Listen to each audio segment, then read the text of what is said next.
I am Captain Rebel, and I serve as a staff sergeant in the United States Air Force. For 3 weeks, I was involved in direct communication with a being that did not originate from this planet. What happened during that time dismantled everything I believed about reality and about myself. If you are hearing this, then I want you to take note of where you are right now, in your bedroom, in your car, walking somewhere familiar. Because if this recording disappears tomorrow, or if I disappear tomorrow, then at least one person will know this was real. That I was real, that the truth existed even if it was buried later. After what I learned and after what I witnessed, I no longer know how to continue living as if nothing changed. But I am going to tell this from the beginning, because without understanding how it started, you cannot understand where it ended. It began on March 14th, 2024. A Thursday that looked no different from any other.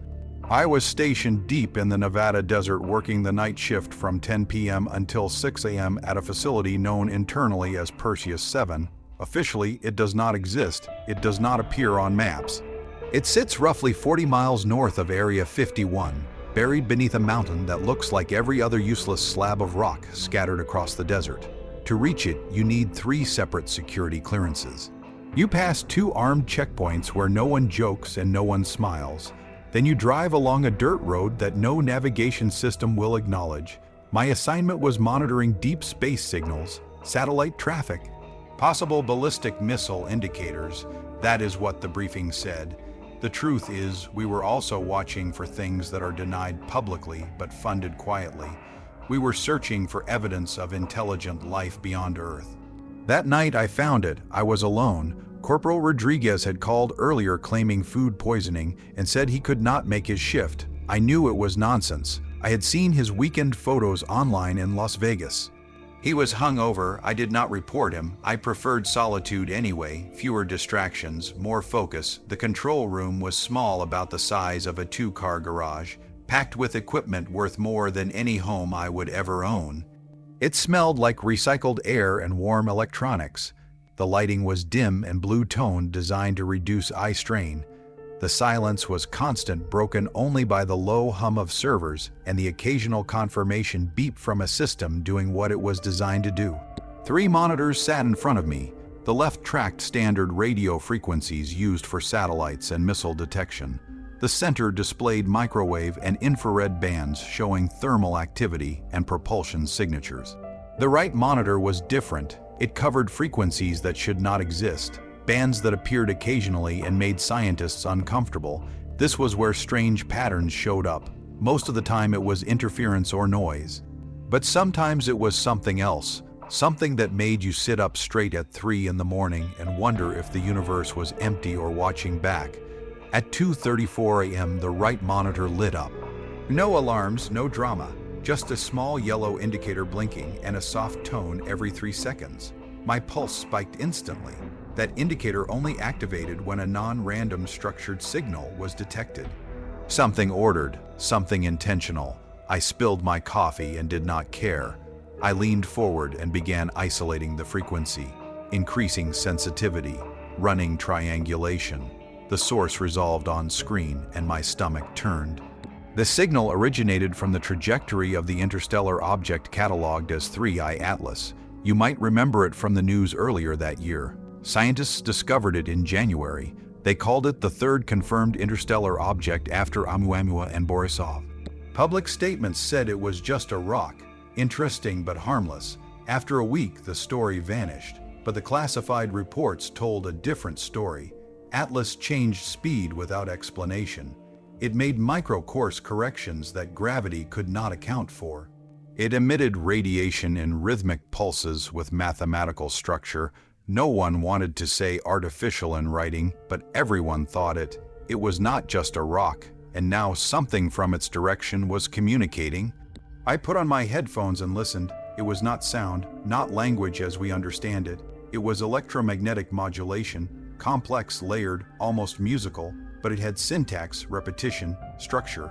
Meaning, my training told me to document and report, never respond, never interact, but something deeper overrode that conditioning: curiosity, purpose, the feeling that this was the reason I had taken this job. I looked around the empty room. No one was there, just me and the signal. I adjusted transmission parameters to match the frequency, pulled the microphone closer, and I transmitted.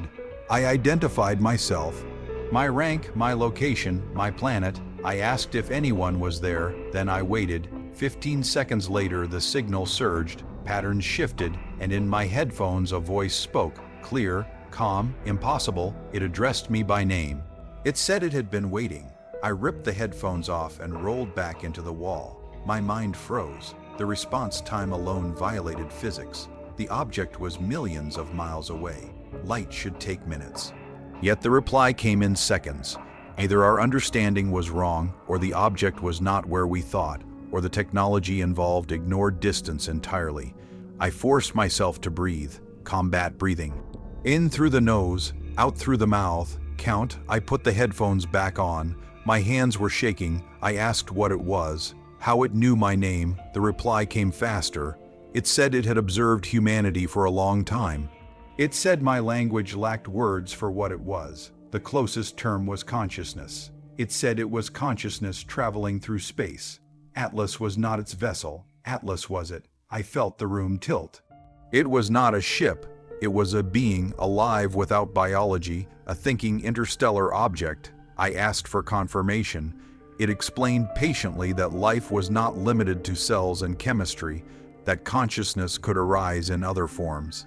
It said it did not age, did not reproduce, did not consume. It simply existed and traveled, observing developing species. I asked what threshold humanity had reached. It said we were not ready, that we fought over abundance, poisoned our world, divided ourselves, but it said circumstances had changed. It said we were necessary, that events were coming that would affect Earth regardless of preparedness. It said it needed my help.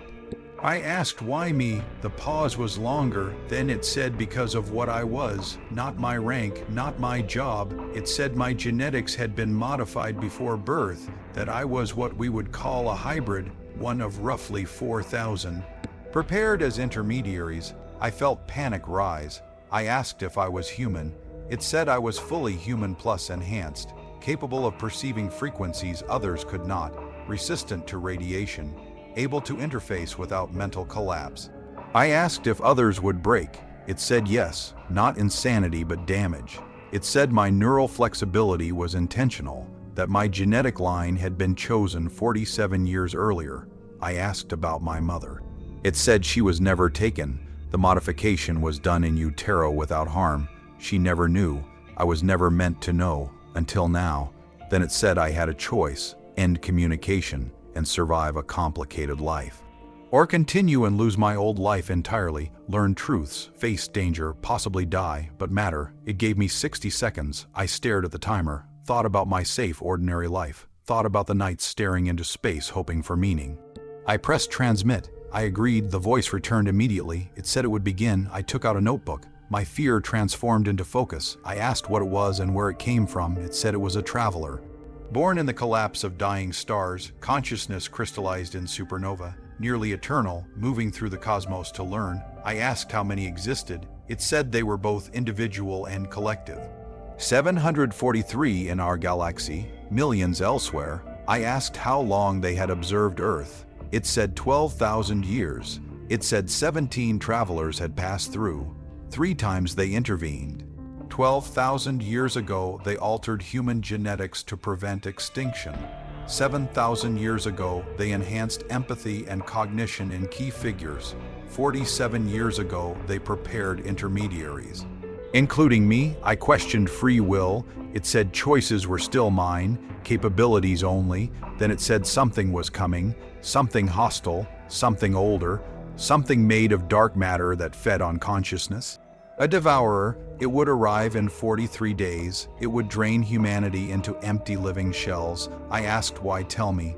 It said because we could help stop it, that our nuclear technology could disrupt it, that they could not act alone, that I would be the bridge, and that was how everything changed. My hands were shaking so badly that I had to clench them together, just to stop them from rattling against the edge of the desk. The signal was still active on the monitor, stronger now, more focused. It pulsed with that same deliberate rhythm, like it was waiting for me, watching me. Every instinct drilled into me through years of training was screaming that I should shut everything down immediately. Call my commanding officer, step away from the console. Let people with stars on their shoulders deal with it. This was not my responsibility. This was not within my authority. This was first contact with a non-human intelligence, and I was just a 34-year-old communications specialist from Ohio who joined the Air Force because college was too expensive and I wanted a steady life. I was not prepared for this. No one truly was. The protocols existed, sure. Thick binders locked in cabinets full of flow charts and contingencies, but they were written by people who never believed this day would come. Paper solutions to an impossible reality. The truth was simple. I had already crossed the line. I had responded. I had spoken, and it had answered. There was no undoing that. Even if I pulled the plug right now, my name would be attached to this event forever. My career was already burning, so I made a decision. If everything was going to collapse anyway, then I was going to know why.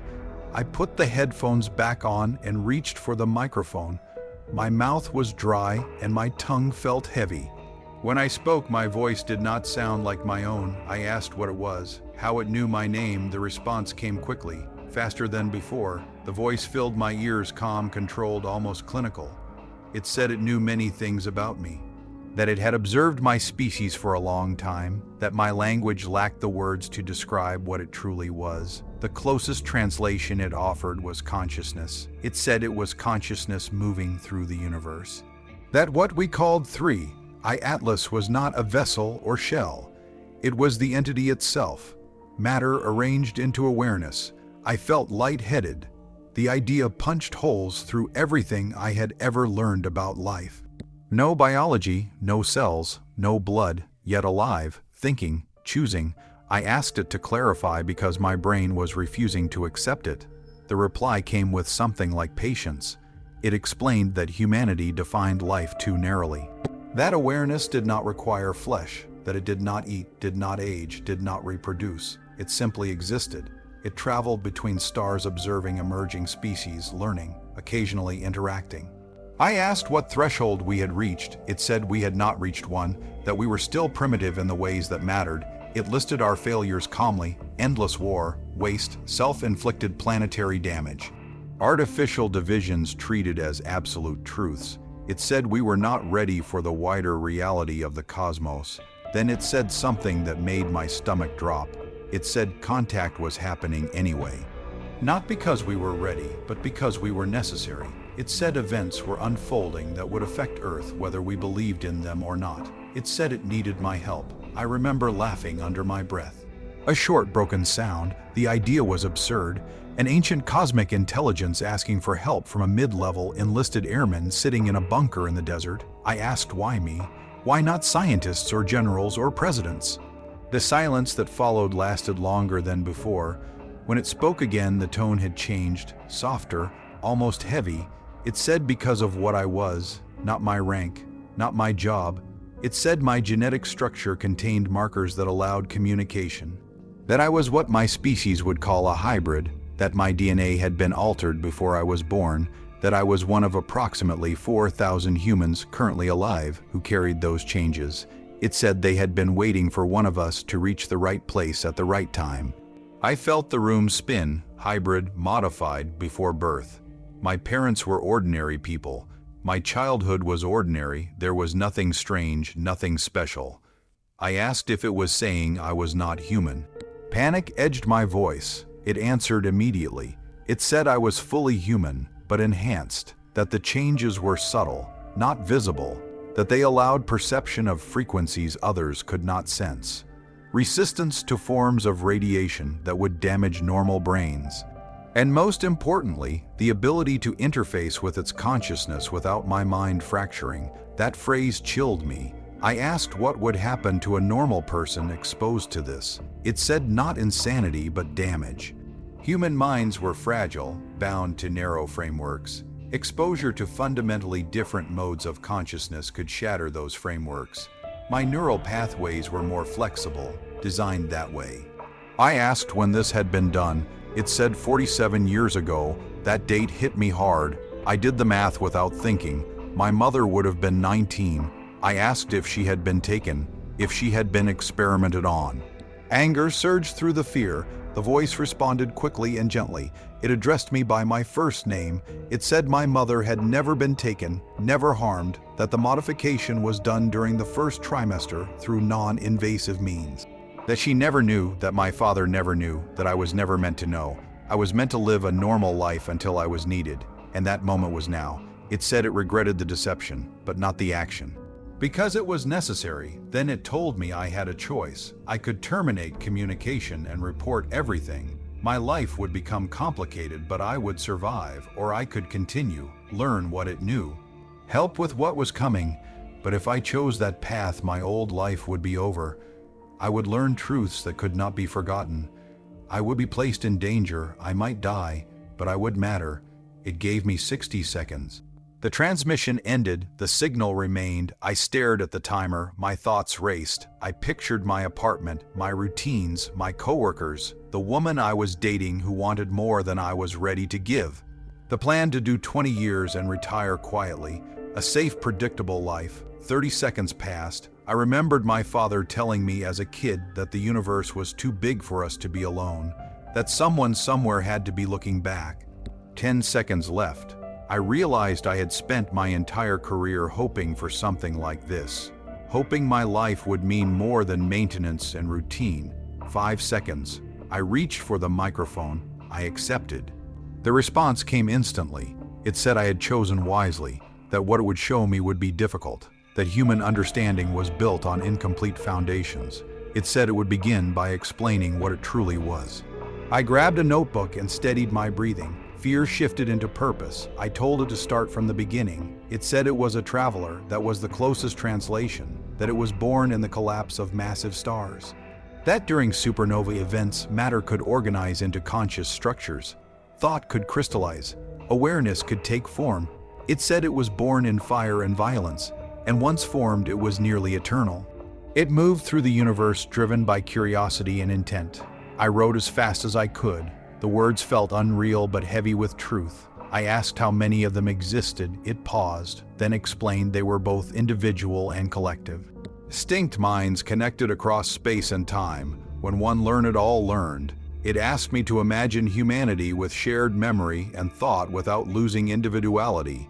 It said there were 743 travelers in our galaxy, millions elsewhere, rare but not unique. I asked how long they had known about Earth. It said approximately 12,000 years. My pen nearly slipped. 12,000 years before civilization, before writing.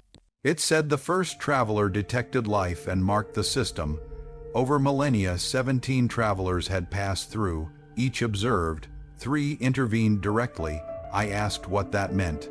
It said 12,000 years ago, humanity was close to extinction. Climate shifts and low genetic diversity had reduced numbers dangerously. A traveler subtly introduced genetic changes that enhanced cognition and cooperation. Without it, humanity would have vanished. It said 7,000 years ago, another intervention occurred when early civilizations began to destroy themselves through organized violence. Specific bloodlines were modified to produce philosophers, teachers, and spiritual leaders.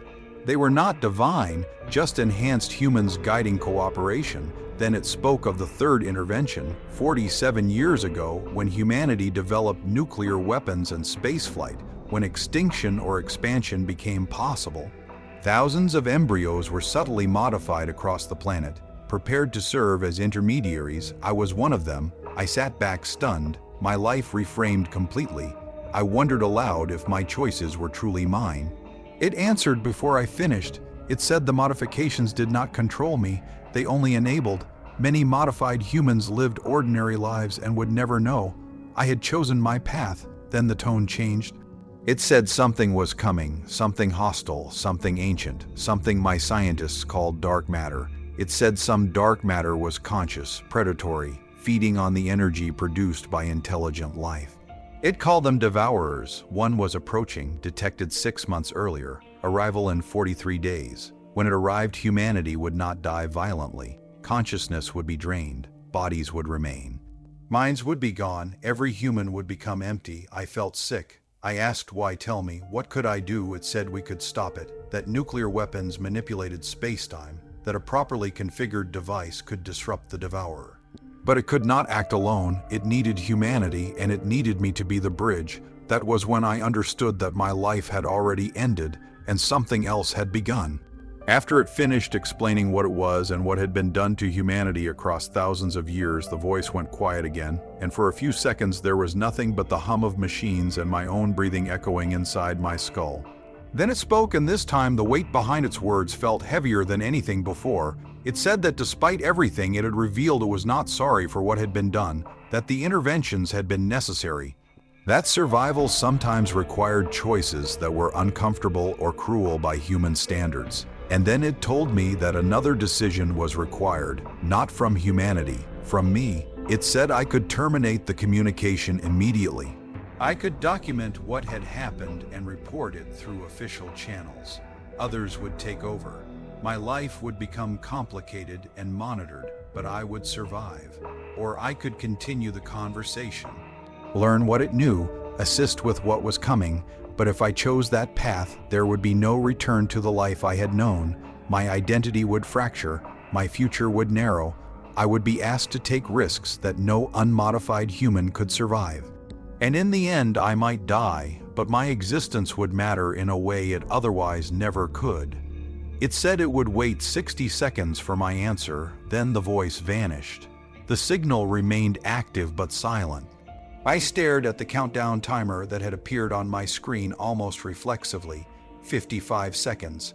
I remember thinking how absurd it was that the most important decision of my life was being measured in seconds on a digital display inside a bunker no one was supposed to know existed. I leaned back in my chair and tried to think clearly.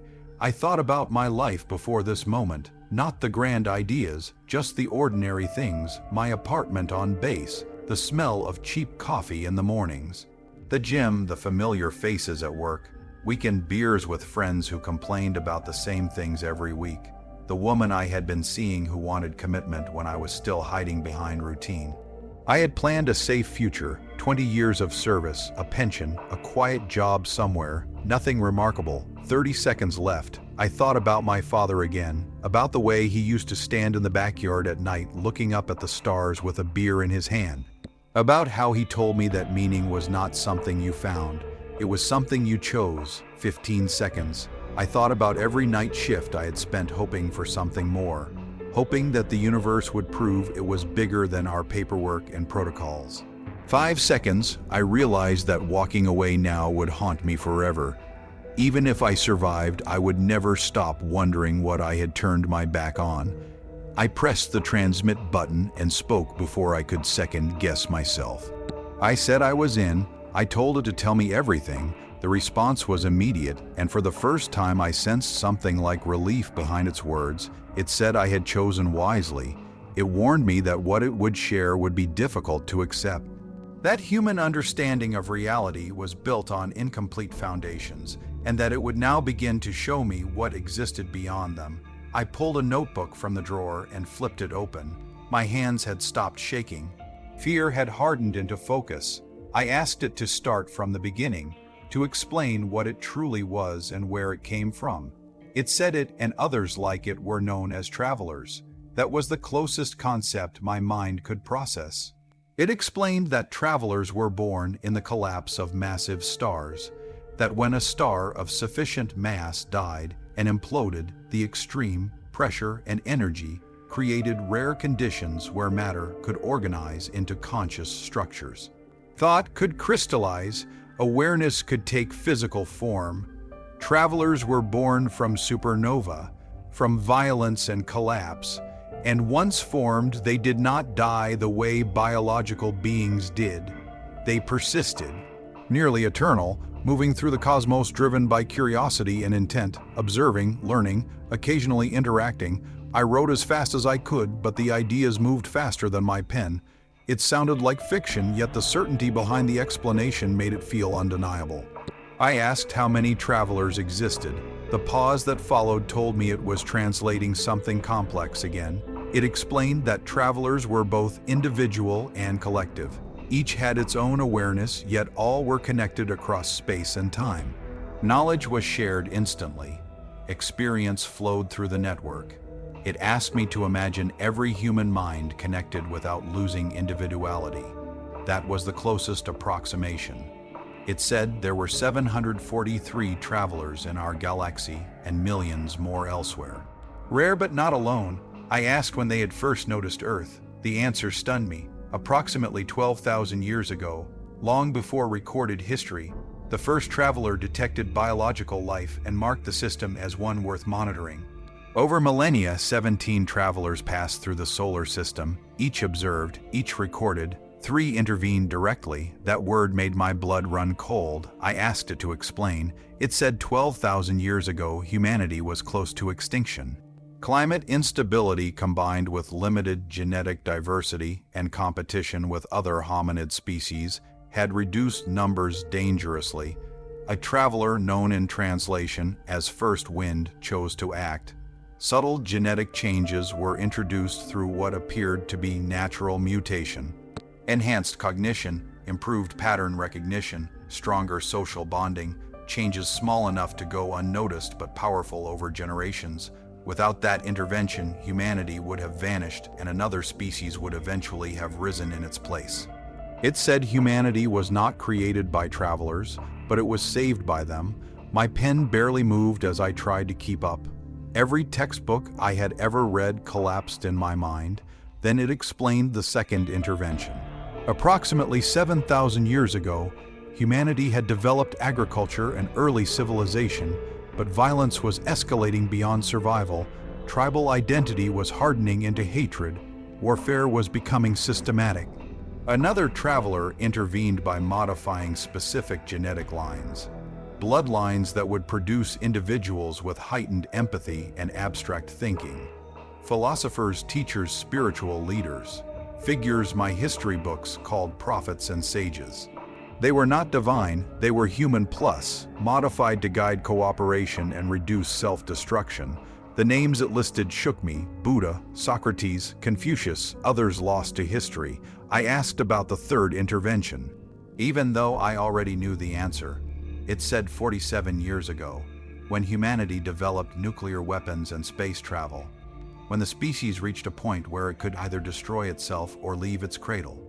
Travelers prepared for the possibility of survival. Thousands of embryos across the planet were subtly modified, children who would grow up normal but capable of acting as intermediaries when direct contact became necessary. I was one of them. I sat back and stared at the wall. My entire life reframed as preparation. I asked if that meant my choices had never been my own. If free will was an illusion. It responded immediately.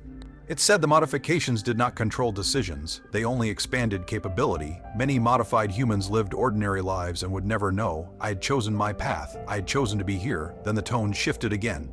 Something new crept into the voice. If I had to name it, I would call it fear, and that terrified me more than everything else combined. It said something was approaching our solar system, something the travelers had not expected. Something that threatened not just humanity, but life across this region of the galaxy. It said to understand the threat I needed to know that the universe was not empty, that most life was not biological, and that some of it was hostile. I asked what kind of hostile, whether this was an invasion. It said no, not conquest, not colonization. It explained that what approached was far older and stranger. It said my scientists knew dark matter existed but did not understand it. Travelers did. Some dark matter was conscious, aware, predatory. It fed on specific forms of energy. Intelligent biological life produced exactly what it consumed. It called these entities devourers. I felt cold spread through my body. I repeated what it was telling me to be sure I understood. That something made of dark matter fed on consciousness and was coming here. It confirmed it. It said devourers drifted between stars feeding on advanced life. They were rare, fewer than a dozen had ever been detected across billions of years, but one was approaching, detected 6 months earlier, arrival in approximately 43 days. When it arrived, it would not destroy Earth physically. It would drain the energy that made humans conscious. Bodies would remain alive but empty. Within hours, every human would be brain dead. I could barely breathe. I asked, why tell me? What could possibly be done? It said travelers could not fight a devourer alone, but humanity had something they lacked: nuclear weapons. It explained that nuclear devices manipulated the fabric of space-time in ways that affected dark matter. A properly configured weapon could disrupt a devourer, potentially destroy it, but travelers could not build or operate such weapons. They needed humanity, they needed access, they needed authorization. And they needed someone to bridge the gap, someone both human and capable of interfacing with them. Someone like me. I looked at the clock. It was 4:17 a.m. Less than 2 hours since the signal first appeared. Less than 2 hours since my life had been normal. Now I was being asked to help save the world by convincing leaders that an alien consciousness disguised as an asteroid had warned me about a dark matter predator coming to erase human minds. They would think I was insane, they would lock me away, but if I did nothing, humanity would die. I agreed. I told it I would try, but I demanded proof, something undeniable, something that proved I was not having a breakdown. It said proof would be provided, mathematical, physical, technological, everything required, but it warned me that once I began, I would become a target, that elements within my government already knew about travelers, that they had agendas, that they would try to stop me. I asked how I could trust it. It said I could not know with certainty, only choose based on instinct. It reminded me that if travelers wanted humanity gone, it would have happened long ago. They had saved us 3 times, that was their record. I listened to my gut, the same instinct that had kept me alive overseas. I told it I trusted it and asked what I needed to do first. The voice told me that the modifications made to humans like me were never meant to control our actions or strip away choice. They were capabilities, not commands, tools, not chains. It explained that many of the modified humans never entered military or scientific roles. Some became artists, some became teachers, some worked ordinary jobs and lived ordinary lives and would never know they were different. I had chosen my path. I had chosen to join the Air Force. I had chosen communications. I had chosen a classified posting in the desert. Those decisions were mine alone. The travelers had only ensured that when this moment arrived, my mind would not break under the weight of contact. That knowledge steadied me, but did not erase the feeling that my identity had shifted permanently.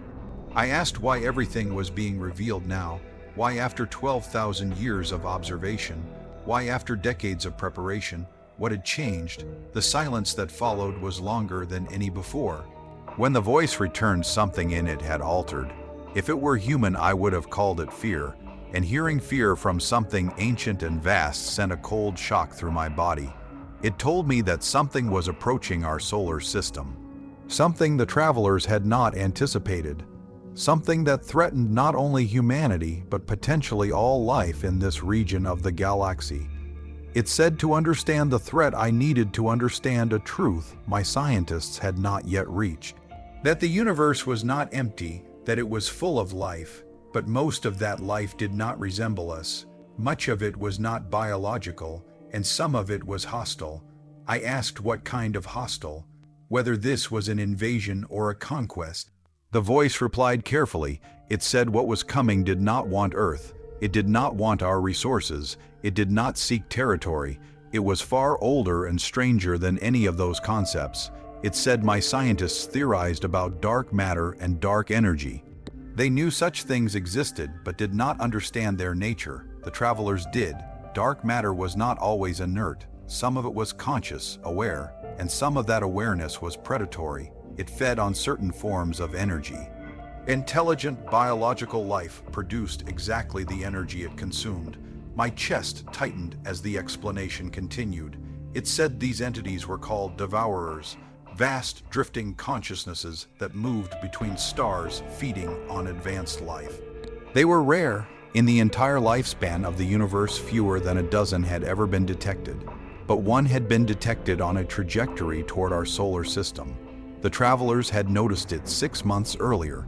Its arrival was projected in approximately 43 days. I asked what would happen when it arrived. The answer was worse than death. It said the devourer would not destroy Earth physically. It would not burn cities or shatter continents. Instead, it would drain the energy that made humans conscious. The bodies would remain alive, breathing, functioning, but empty. Within hours, every human on Earth would be what we called brain dead, alive but not living. I struggled to breathe as the implication settled. Billions of empty bodies, a silent planet. I asked why. Tell me, what could possibly be done against something like that? The voice responded with urgency. It said travelers could not fight a devourer alone. They were too powerful, too vast, but humanity possessed something travelers did not: nuclear weapons. It explained that nuclear devices did more than explode. They manipulated the fundamental fabric of spacetime. They interacted with quantum fields in ways that affected dark matter. A properly configured nuclear detonation could disrupt a devourer consciousness, possibly destroy it, but travelers could not build or operate such weapons. They required human hands, human systems, human authorization, and they needed someone to bridge the gap between their understanding and ours.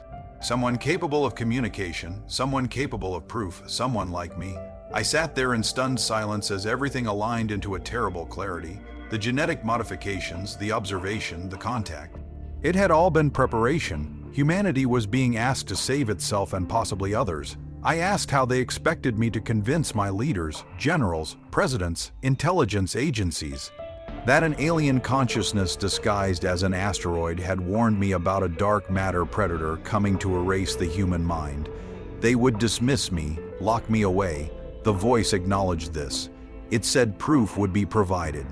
Mathematical proofs that would break current models, technological demonstrations that could not be replicated by human systems, physical evidence that could be independently verified. It promised everything required to convince them. But it warned me that once I began, I would be in danger, that there were elements within my government that already knew about the travelers, that had known for decades, that had their own agendas and plans, that would not want this information made public. They would try to stop me, silence me, discredit me.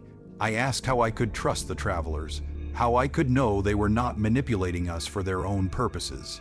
Perhaps there was no devourer, perhaps they simply wanted access to our weapons. The voice paused, then it said I could not know with absolute certainty. Trust was a choice, but it reminded me that travelers had been observing Earth for 12,000 years. If they wanted humanity destroyed or conquered, it would have happened long ago. Instead, they had intervened 3 times to save us from extinction. That was their record. I listened to my instincts, the same instincts that had kept me alive in hostile territory. Everything in me said the voice was telling the truth. I agreed to help. I asked what needed to happen first. The voice gave clear instructions. It said I needed to document everything, record the conversation, save all data from the signal, preserve every piece of evidence it would provide. Then I was to contact my commanding officer, report the anomaly, request immediate escalation to higher command, Space Command, Strategic Command, people with authority. It told me not to mention travelers initially, not until I had their attention, build the case first, then reveal the source. I understood. I asked one more question. What should I call it? The travelers, this specific entity.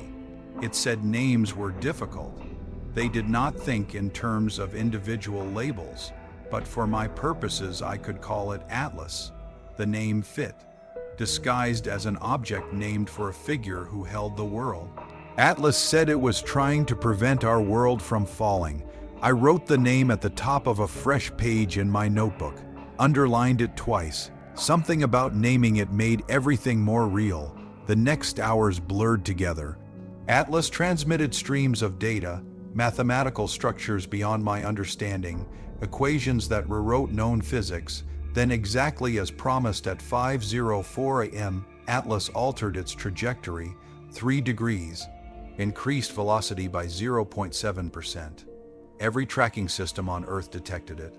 My phone began ringing, alerts flooded in, the facility alarm activated. I contacted my commanding officer, Lieutenant Colonel Patricia Hernandez.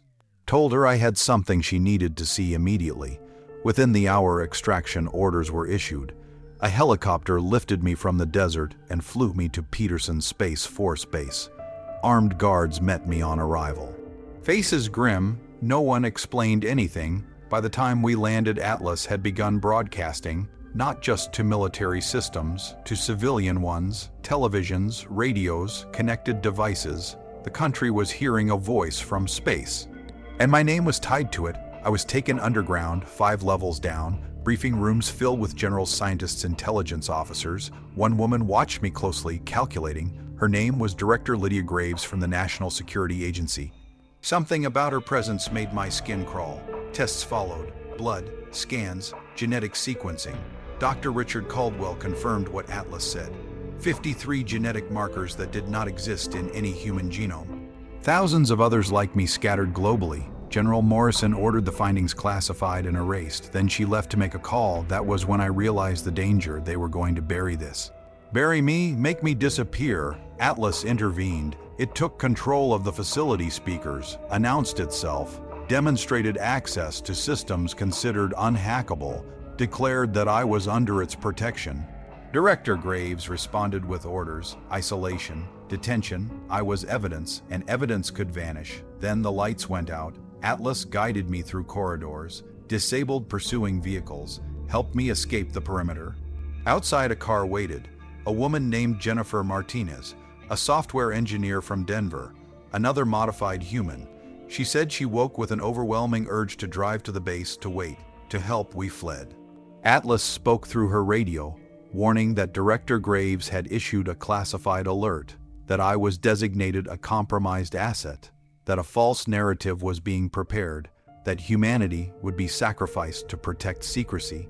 But Atlas had a plan, a broadcast scheduled for 11:47 a.m. Eastern, a public announcement making cover-up impossible, making me too visible to erase. It worked. The broadcast went live. The president demanded answers.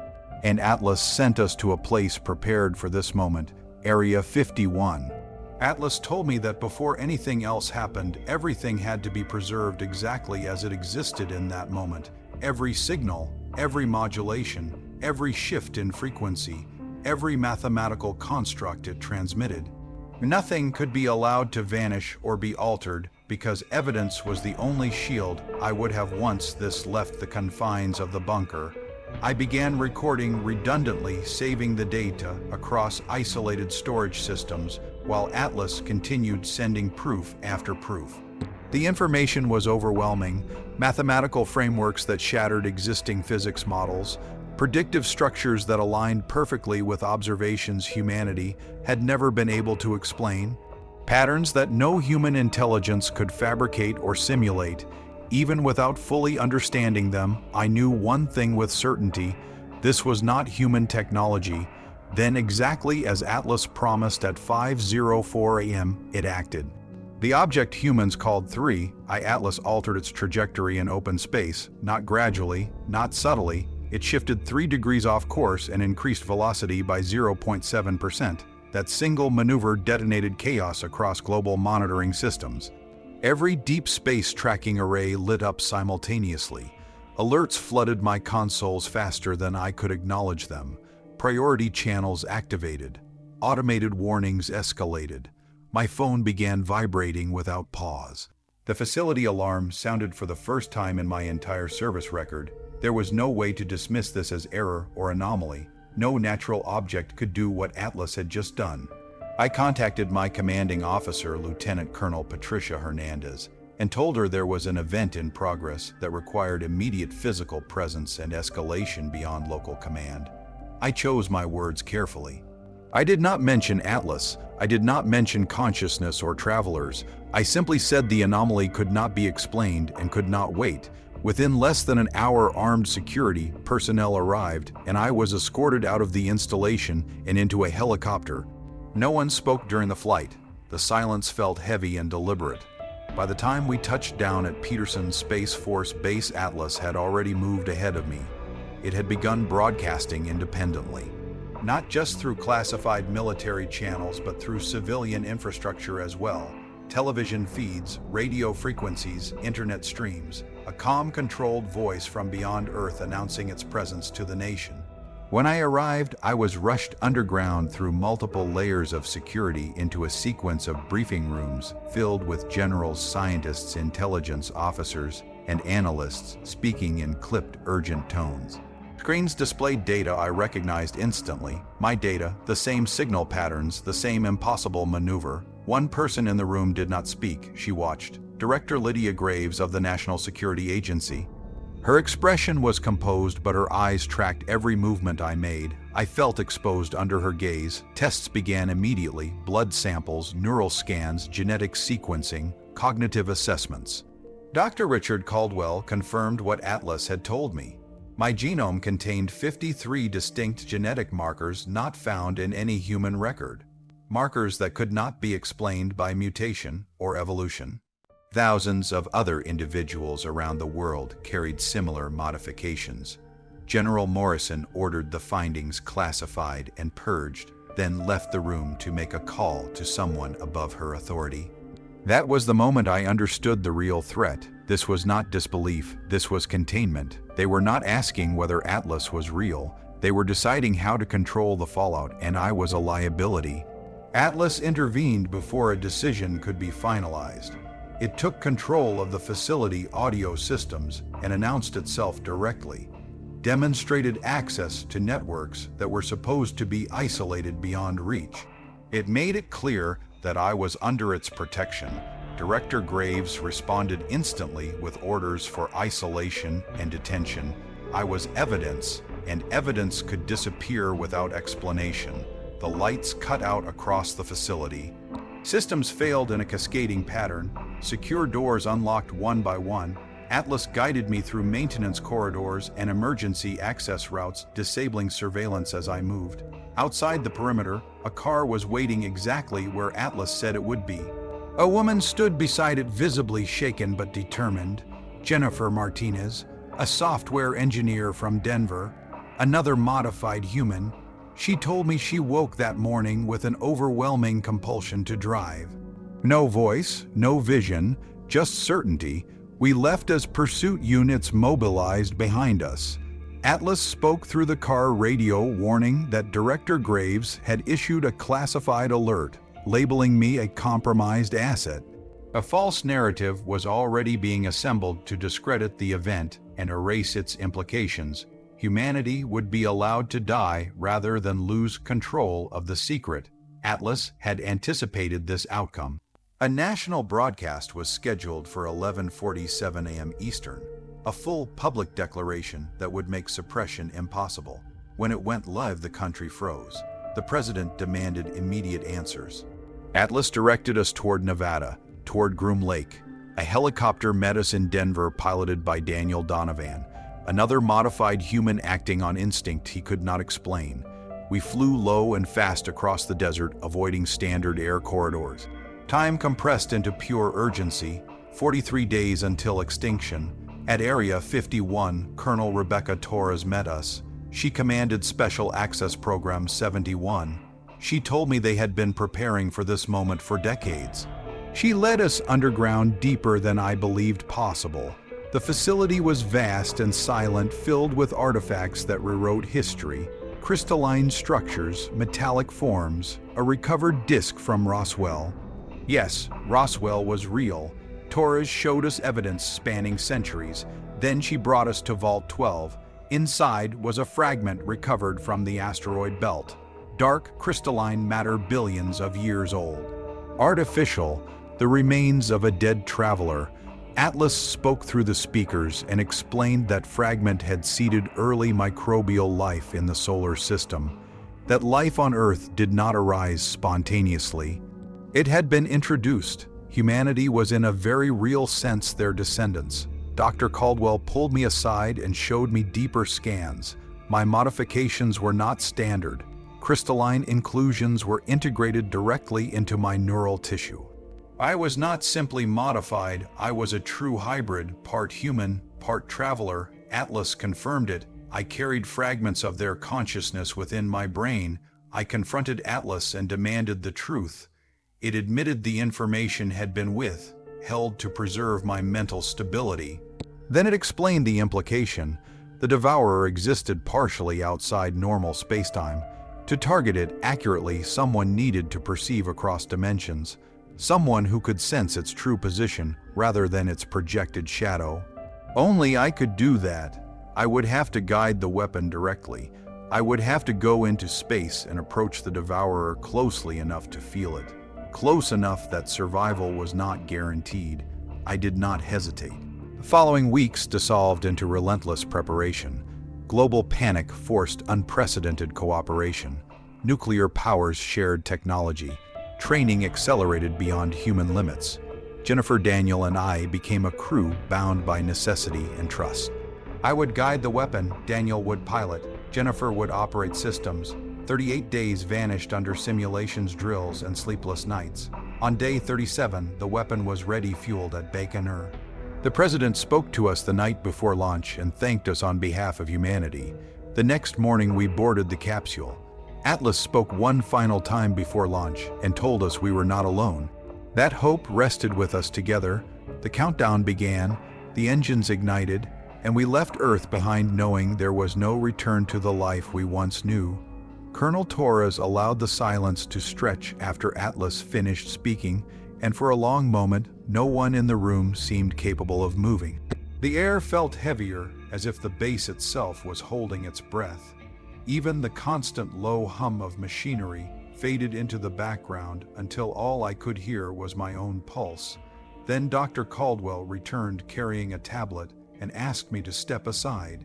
His face looked different now, not curious or analytical, but shaken. He brought up layered scans of my brain and placed them beside scans from other modified humans. The difference was immediate and impossible to deny. Where theirs showed subtle enhancements, mine revealed something deeper, crystalline structures woven directly into my neural tissue, not implants, not foreign growths, integrated elements that had developed alongside my brain from the beginning. He told me quietly that I was not only modified to communicate, I carried fragments of traveler consciousness embedded within me. I was not simply enhanced, I was the first true hybrid. Hearing those words made the room tilt. A cold pressure spread through my chest as if something fundamental inside me had shifted out of alignment. I confronted Atlas immediately and demanded to know why this truth had been hidden. The voice came through the facility speakers carrying something I had not heard before. Regret. It said the information had been withheld because I needed to believe I was fully human to maintain psychological stability. That learning the truth too early could have fractured my identity beyond repair. But now there was no time for protection or comfort. The situation required complete honesty. Atlas said I represented what humanity could become, a bridge between forms of consciousness, the next step in evolution shaped by necessity rather than chance. Then Atlas explained what that meant in practical terms. The Devourer did not exist entirely within normal spacetime. It occupied overlapping layers of reality that human instruments could only approximate. To target it accurately, someone had to perceive across those layers. Someone who could sense where it truly existed rather than where projections suggested. The crystalline structures in my brain allowed exactly that.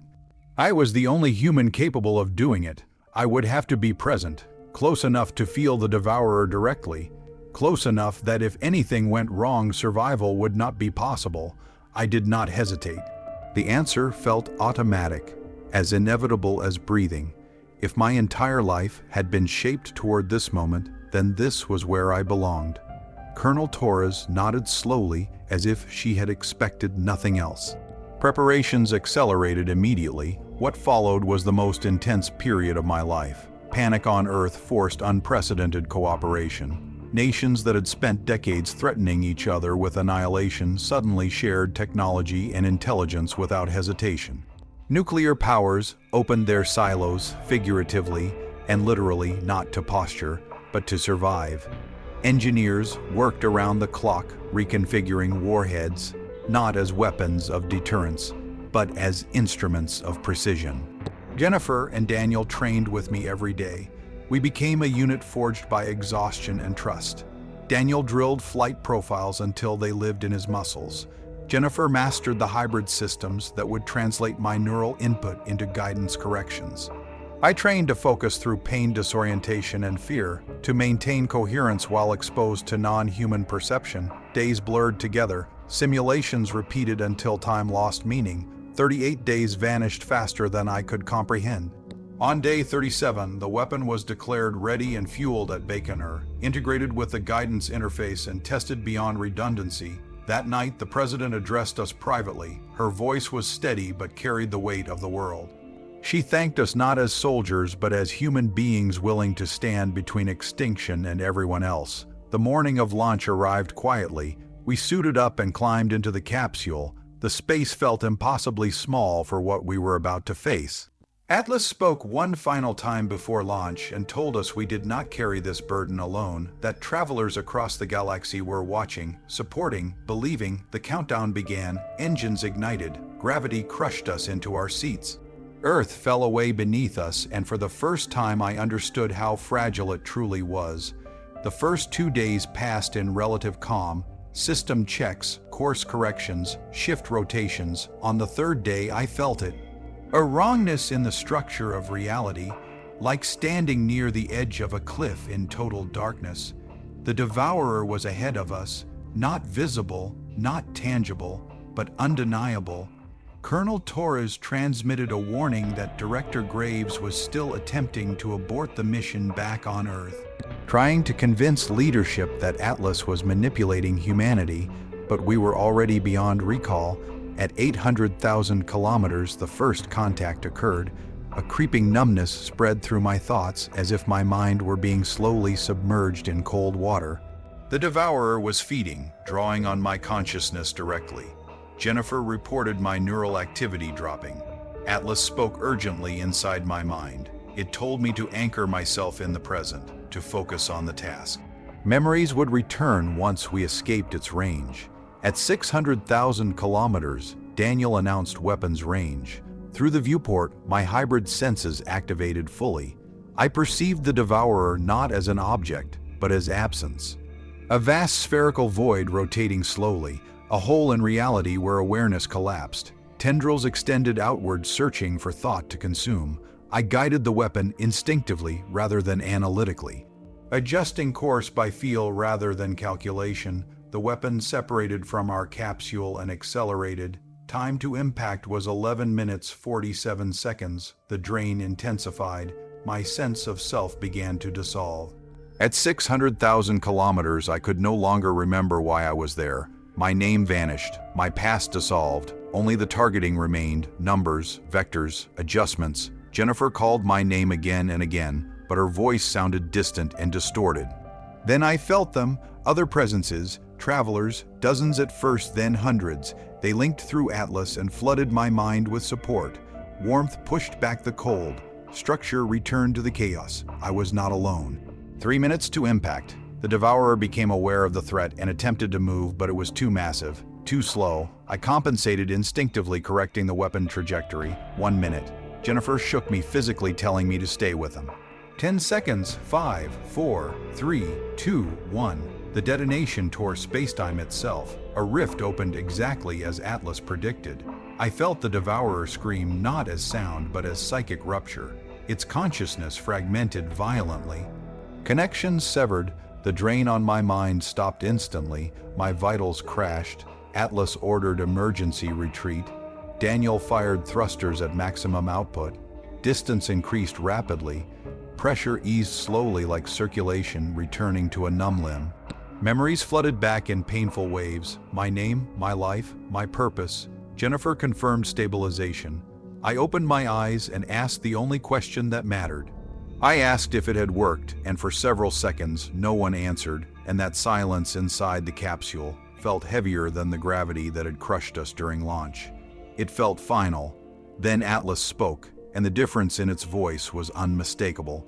The urgency was gone. The strain was gone. What remained was certainty. It said yes. It said the devourer had been critically damaged. Its consciousness structure was no longer coherent. The unity that made it whole had fractured, and it was retreating from the solar system.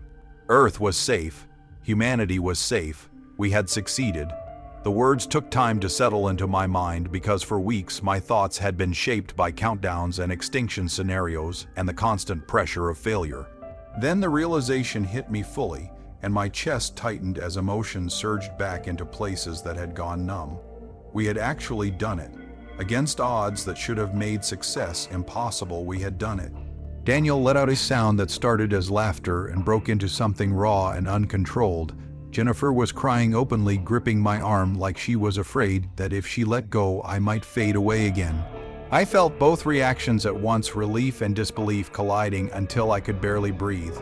We floated there in the cramped capsule, three people who had been strangers barely 40 days earlier, now bound together by something no one else on Earth could truly understand. Atlas reported that telemetry was already reaching Earth. Confirmation was spreading through command centers across the globe. Leaders were being briefed. The president was being informed. The world was celebrating without ever knowing how close it had come to silence and emptiness. I looked out through the small viewport at the stars scattered across the darkness. Somewhere behind us, Earth continued its rotation, unaware of how narrowly it had escaped becoming a planet full of empty bodies. Jennifer asked quietly what happened next. Her voice trembled, but there was hope in it.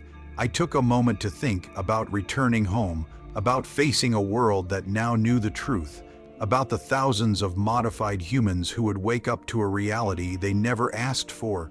I said we would go home, we would help the others understand what they were. We would work with Atlas to build something better than fear and secrecy. We would live.